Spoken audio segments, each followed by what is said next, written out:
What's going on, guys? Welcome back. Today we're going to be addressing a little problem I've been having with the BMW, and it's very annoying. Basically what's happening is anytime it's below like 25 degrees outside, the car won't start. And it's not like it won't start up, it won't even crank. So yeah, I'll just show you. It'll be easier. Stay tuned.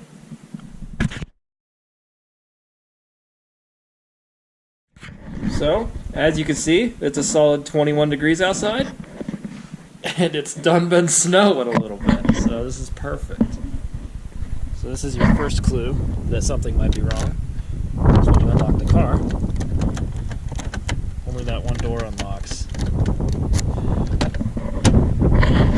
So, then, you have to contortion yourself back here. I have this coat here to help with the starting when it's like 30 degrees outside. But this is what you're looking for right here, the green one. So this is your relay module, which is weird because I feel like you could just have separate relays, but whatever. This is your general module because they got real creative naming it. So I guess it generally does everything. So just pull this out. There's usually a cover over here with 3 screws in it, one here, and then one right here, which I almost ripped off because I didn't know it was there. Yeah, and I have the back seat out because it's been a problem for a while, and I just got the stuff to fix it. So yeah, we just pull this out, give it a couple wiggles back and forth, it'll come right out.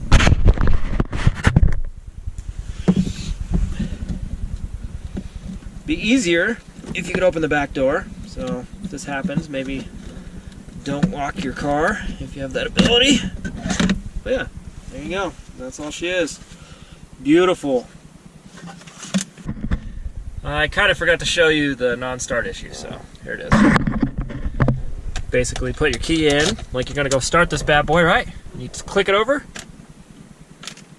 Nothing happens, right? Zero things, alright? So, if your car's doing that, this might be your problem.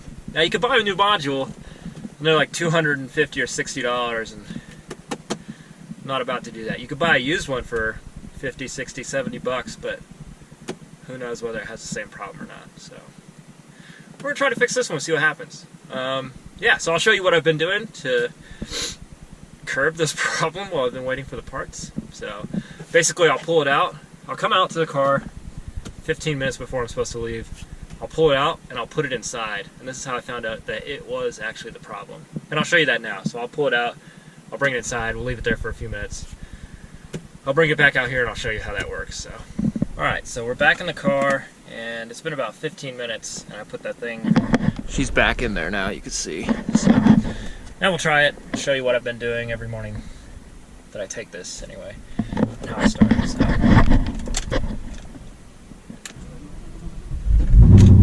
So yeah, now we're running. So that's all I have to do is wake up. Also, I want to fix that issue, which I might do today. I'm not sure, but there's supposed to be some.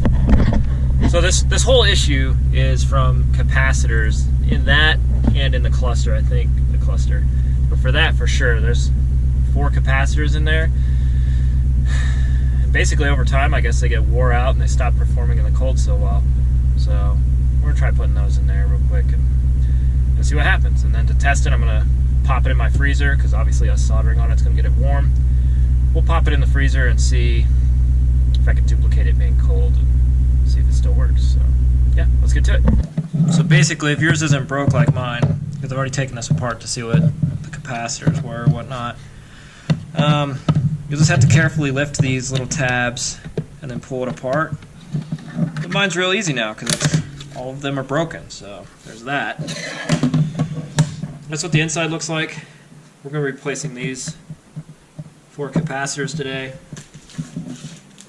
I'll leave a link in the description of where I got them, but these are them. So yeah, I can't remember. I have a picture on my phone of what to use here that I'll throw up in the video, but basically just ordered all those capacitors. One of them's a little bigger, one of these two has to go right here. So that'll be different, but it'll work. It'll fit. It looks like it'll just be kind of weird. Yeah. So let's get to desoldering these bad boys. This just pulls out of here like that.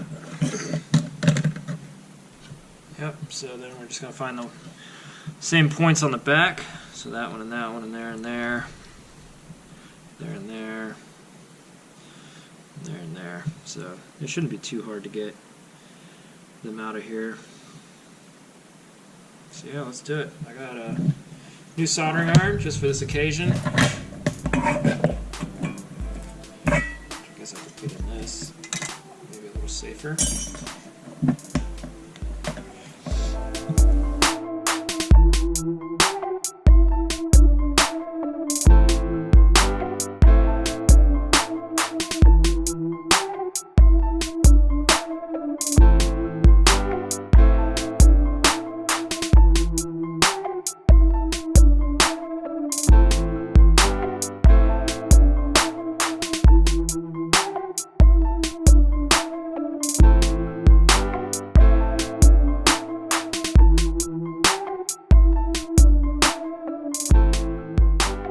Okay, so the picture I showed you earlier showed a 220 UF, I don't know what that means, but 50 volt, a 100 UF at 50 volt as well, 50 volt 47 UF, 50 volt 47 UF. After pulling them all out though, I found a 220 50 volt. You can see right here. Somewhere, there it is. 220, it's upside down. 40 volt rather. So 220 UF 40 volt right there at the top. I don't know if you can see it or not, but that's what it is. 220 40 volt. 100 UM 40 volt. I don't know what UM means, but that's that. This one is 100 something 25 volt. This one's 40 UF 25 volt. Now I'm no electrician here, but I think your UF part has to be the same. But the picture I showed you was from a forum where the dude used these, so I'm gonna try it, and if it blows up, then I guess I'm ordering a new stupid board. But I'm gonna give it a shot. I'm gonna fix this one real quick because it's really high up off the board there. But yeah, basically you just take your iron, desolder, or just heat up the back pad where it comes through, push the old one through, and then push the new one back through, and add a little dab of solder. Should be good. Okay, well there she is, all put back together. For some of the pieces that broke off, like this, I just took some Tessa tape here and then just covered up where the broken pieces were. I might put another one over here, but yeah, that should hold it together and then keep anything from getting in there. And then we'll find out here in a second if I assume these values do matter and do mean a lot, but we're about to learn firsthand if it's going to work. So yeah, I'll put all these in the description. I'll put what they are and then what I used as well. So yeah, let's go see if it works.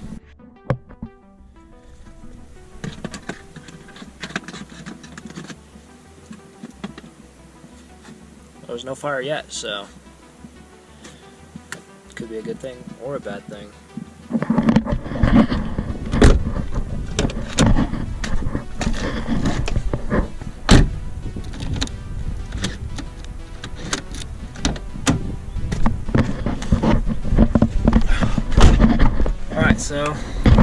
Alright, so it looks like the door locks work.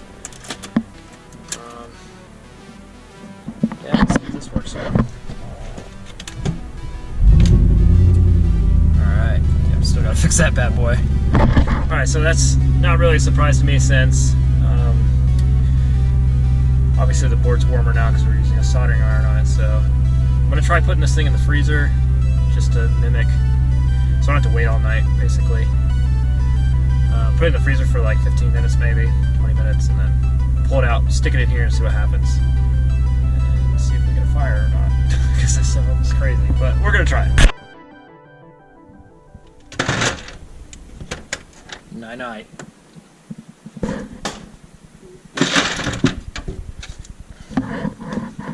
Alright, so it's been in the freezer for like 25 minutes now. Let's see if she works.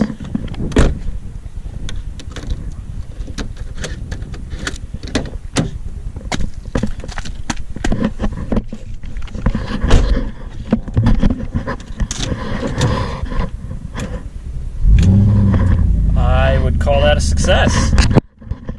It looks like that fixed my problem. So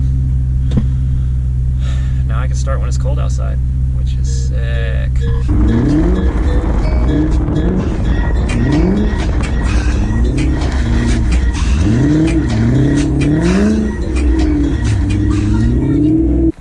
So it's a couple days later.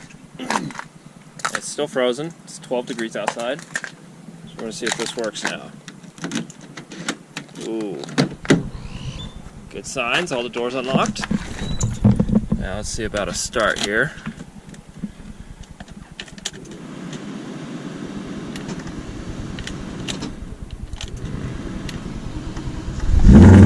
Boom!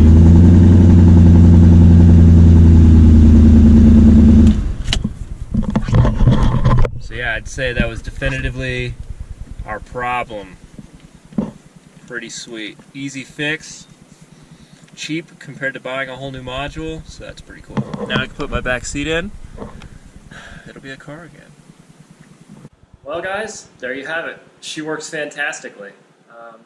Like I said, there'll be a bunch of information in the description. Maybe not a bunch, but where I found the information, the capacitors that I used, where you can get the capacitors and stuff that I used.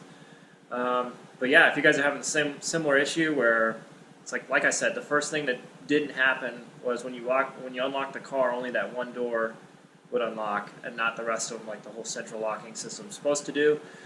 And then when you got in the car and actually tried to start it, like cranked on it a little bit, it wouldn't do anything. So yeah, if you're having that issue, this could be your problem. I'm not saying that it definitely is, but that was like a $5 worth of capacitors compared to buying a new general module, which is hundreds of dollars. So, and it only took me like half an hour to do it, pulling it out and everything. So, real easy fix. Yeah, I hope some of you got some good information out of this video. If you have any questions, let me know. I'll be more than happy to answer any questions. But yeah, catch you guys in the next one.